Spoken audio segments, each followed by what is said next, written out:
incredibly liberating at the beginning because no one actually thought Lost was going to work. And so when we started the show, it was really basically, I think everyone thought this is a fantastic pilot, but no one knew where the show was. And everyone thought it was going to be sort of 12 episodes and out. And so basically, Damon and I sat down at that point before these guys were on the show and sort of said, hey, let's just make the 12 best episodes of television that we can that just are cool to us. And if we go down, let's go down in flames. And for us, the model was like The Prisoner or Twin Peaks, which were short-lived shows, but kind of continue to this day to still be engaging and fascinating. And so what happened was we were on that path, and then the ratings for the pilot came out, and I remember actually Damon coming into my office, and he was nearly in tears. There's never been anyone in television sadder. There's no nearly about it. To see good ratings. He was like, "Oh my God, we have to keep fucking doing this."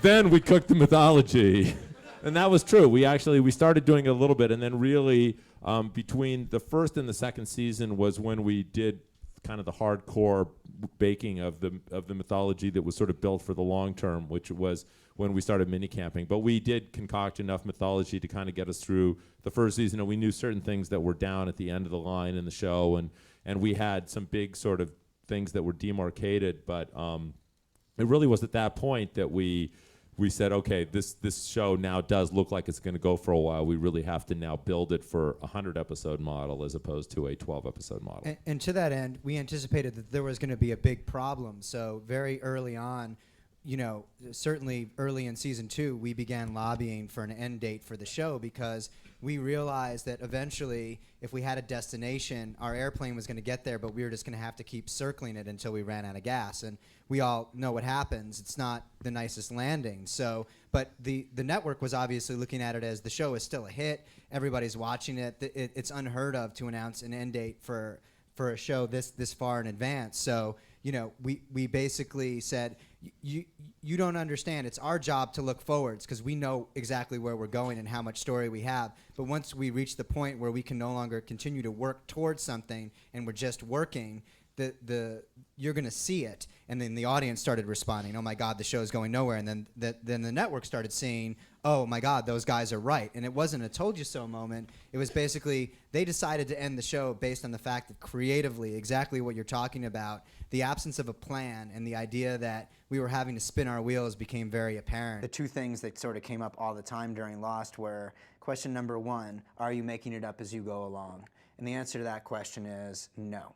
Like, that's what people want you to say. No, we absolutely have a firm plan, and there's a binder over there, and that's where our plan is, and we've got it, and you're in good hands. Mommy and Daddy know where we're going. Don't worry about it. You have a map. That's question number 1. Question number 2, how much input does the audience have? And the answer to that question is a lot. We listen to you guys all the time. We want to know what you like and what you don't like, and we will adjust accordingly. Are these your actual answers? These are the answers that people want to hear. These are the answers that people want. Yeah. Nobody wants to be told, you don't matter. Like, fuck the audience. Like, we don't care what you have to say about the show. We're doing it the way we want to do it. And nobody wants to hear we don't have a plan. We're kind of winging it, and whatever feels right, we're going to do. Right. Like, the truth Are those the real answers? They are not the real answers. The real answers I've given, as politic as they may sound, the real answers are there is a plan, and when the plan doesn't work, we change the plan. And the other answer is, yes, we really listen to what you have to say, but like 98% of the time, we agree with you before you've said it. Because the episode that you just hated, we hated 6 months ago when we first wrote it, and we started fixing already. So there's a space between the seasons where it matters a lot because we haven't started writing the next season of the show yet. But while the show is on, we can see the iceberg that you are telling us to not hit, but we can't turn off the ship. We can't turn off the engines in time to not hit it. We've already written those episodes. My memory of what happened in that first meeting was I knew that I needed to come into that meeting with something because JJ didn't know me and he had never read me, and so I needed to impress him, and I couldn't just say, I love Alias, and here's all the reasons I love Alias. I needed to have some ideas. And so what I came into that meeting with was what you just watched, was the opening of the show. I said, wouldn't it be great if the opening of the show had no dialogue whatsoever, and we woke up in the jungle with this dude in a business suit, and we have no idea how he got there, and he's wounded, and he pulls this little bottle of alcohol out of his out of his pocket, and this dog comes running up to him, and he hears a noise. He's drawn to the noise, and that's how we realized that he was just in a plane crash. And the reason that I'm pitching it that way is this should be a mystery show, because the one thing that is successful on television show is mystery. People love like mystery, and so this idea of like not just who killed the bad guy on Law and Order, which was a very highly rated show at the time, but like, you know, who is this guy? Like, what can he do? Why is that girl screaming? Like, why has this guy got tape on his hands? Who's Walt, and why is this guy yelling out for Walt? What's up with the bald dude who sits, like, let's just... So you come in with this idea, and then he says what? Or you, how do you both move it forward from there? He just goes, yeah, there should be a hatch. You know, this is Oh, the like... hatch came with that. Wow. This is like this is like 15 minutes into the meeting. Really? Yeah. Wow. That I do remember very specifically. What about the number sequence? Yeah. I keep thinking calling it's not the Fibonacci, Yeah. but it's, you know, Yeah, what I mean. the those- Valenzetti equation. The numbers came later, but he said there should be a hatch, and I said, what do you mean? And he's like, they should find this thing in the middle of the jungle, and they should spend all season long just trying to get in there. And I was like, what's in it? He's like, I don't know. When you're working in a mystery show, you know, versus what's going to happen to Walter White, but when you're throwing out specific mysteries, like, you know, why did the plane crash?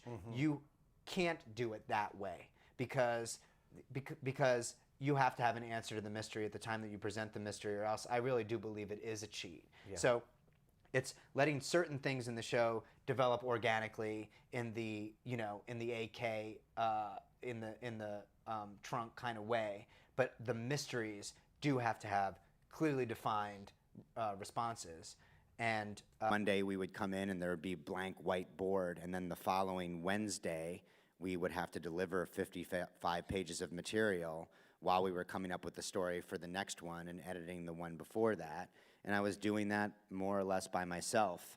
And so I tried to quit the show after 6 episodes, and JJ said, you know, you just need help. And I was like, yes, yes, I do, help.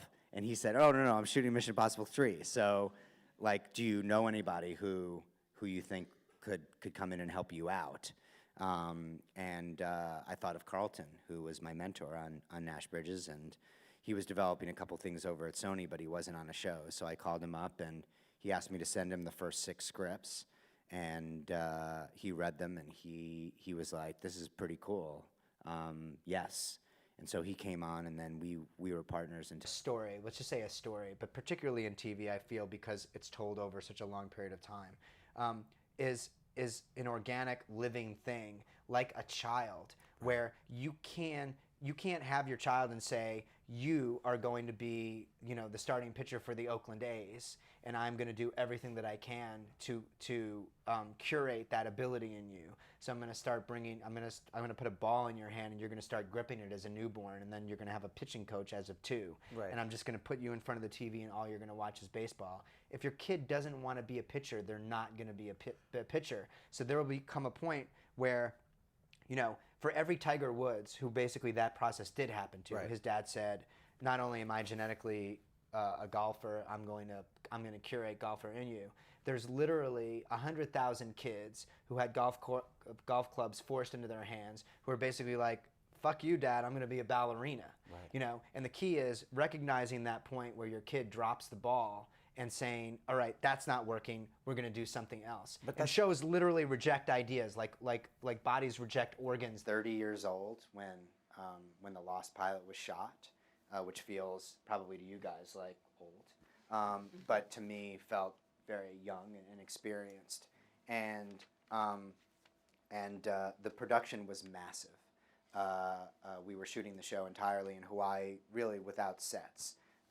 And we had to generate a script every 8 days for a show that had no format. So it wasn't like, oh, they're doctors, and so the stories are going to be people come in and they need to have surgeries, or they're cops and the phone's going to ring and so there's been a murder. It's like any episode of Lost was just like, what is going to happen and it was a closed environment. Every episode had to have multiple stories, a story that was happening on the island and a story that was happening in the past relating to one of these characters. And if we could do it just right, there'd be a thematic resonance between the two. So the degree of difficulty in making an episode of Lost was very, very high. And I was the boss. So when JJ left, which was right after the pilot got picked up, he was like, "You are going to run the show," and I was the CEO of what amounted to be a $60 million a year corporation with no management experience. I was a writer, and I was not prepared to manage the show, let alone overcome the creative obstacles at that speed and that rate of time. And so what I told myself was, you're running a 10K and you can make it. What's going to happen is you're going to do your best. Nobody's going to watch the show. The show is going to be canceled, and you'll get to be. It'll be like The Prisoner, which was this other show that I loved growing up, it's a cult classic because they only made a season. I think there's 13 episodes, like you'll be a cult classic, and that's how you're going to survive this, because you can do anything for 6 months. And I had just recently proposed to my wife Heidi, and this was our first year of basically kind of living together, and so like everything basically needed to be put on hold so that I could go and make Lost. And so I created this construct for myself that was based on cancellation, that was going to happen. And even the night before the show premiered on a Wednesday night, I had conversations with ABC executives. The show was going to be on at 8 o'clock. As you know, ABC was the last place network that season, the previous seasons. And although the show was getting some critical love, the thinking was, it's too weird and nobody wants to watch a show about a plane crash. And also the pilot's good, but what's episode 2 going to be, let alone episode 5? And I was like, right? Like, what, do you have any ideas for episode 5? Like, that would be, So I started to feel like a real sense of comfort and we went over to JJ's house and we watched the show live on the air, and I started to kind of feel this feeling of relief wash over me, because this ABC executive came over and said, we've done our market testing, and we don't think a lot of people are going to watch the show. And that's, sorry, Damon. Like, you should be very proud of it. And I was like, I was so happy, like, that I had manifested this reality for myself. I produced something of a very high quality that nobody was going to watch, and that was going to be my escape clause. And then the next morning, my phone rang at around 6:10 a.m., and I slept like a baby that night. And it's Thursday, I'm going into work. 6:10 a.m., my phone rang, and as soon as I heard it ring, I knew, because nobody calls you in this business with bad news. As soon as it rang, the first ring, my life changed. And then I answered the phone, and it was this guy, Tom Sherman, who at the time was an executive at ABC, and he said, 20 million people watched the show last night. And that was, I've never been more sad and depressed and overwhelmed and trapped. At the time that the ratings came in, we were writing episode 7, and I was like, they're going to make me do this 15 more times. And now everybody's watching. Personally speaking, like, one of the most unsuccessful episodes of Lost is this one, Across the Sea, which basically tells the origin story of Jacob and the Man in Black. Mm-hmm. And it's just kind of rife with like fundamental explanation. It's as close to the architect scene as we got. And it also needed to set up like, here's where the end game of the island is going to play out. That's sort of like, I wasn't really emotionally invested in that episode because it didn't feature any of the people that I had been told to care about in the preceding 115 episodes. Right. It wasn't that Jacob and the Man in Black weren't interesting characters, they were, but it was sort of like, wait a minute, I thought the show was about, anytime you say to people, what's Lost about? It starts with like, well, there's this plane crash, and therefore, they don't say like, well, centuries and centuries ago, in fact, millennia ago. If they say that, you go like, boop, I'm out. So I always just felt like the show, the ending that we were shooting for was going to be one that dealt with sort of the emotional reality of the characters and gave some fundamental explanation for what did these people get out of this plane crash? Right. And the answer, as corny as it sounds, was the one that appealed to me the most, which is each other. That's what they got. They were all fucked up, sad individuals who were lost in their own lives and hated themselves, and somehow they found some fundamental community amongst each other. If they hadn't met each other and spent all that time on the island, then they would never have been able to forgive themselves for their past sins and break through to some sort of level of self-awakening and forgiveness. Which is true, I am the luckiest guy in the world, but I was smart enough to realize early on that my maximum chance of being successful in this industry that I always wanted to be a part of was, finding really talented people and working with them, because I just didn't feel like I would be successful doing it alone. And I think a lot of people maybe make the mistake of they find early success and incredible collaborations, and then it's like, let's you and I think of like 5 great Mick Jagger songs, just as a solo artist. Yeah. Like, no offense to Mick Jagger. Yeah. And it's just like, so that's how I broke through. That's how I became successful. That's how I'm going to stay successful. So I find enormously talented people, and I'll stick with them as long as they'll have me, and then I meet new people and circle back, and et cetera, et cetera. But I think that the collaboration is not only the funnest part of the job for me, but it's absolutely essential. Yeah. And my ability to, try to understand what other people want to do and help them realize their visions makes it is a pivotal learning experience for me when as you say, when I'm wearing the other hat or the shoe is on the other foot or whatever clothing metaphor we want to come up with. But like when we're executing my vision, primarily like in the TV sphere, I'm much more able to do that job having been on the other side of it.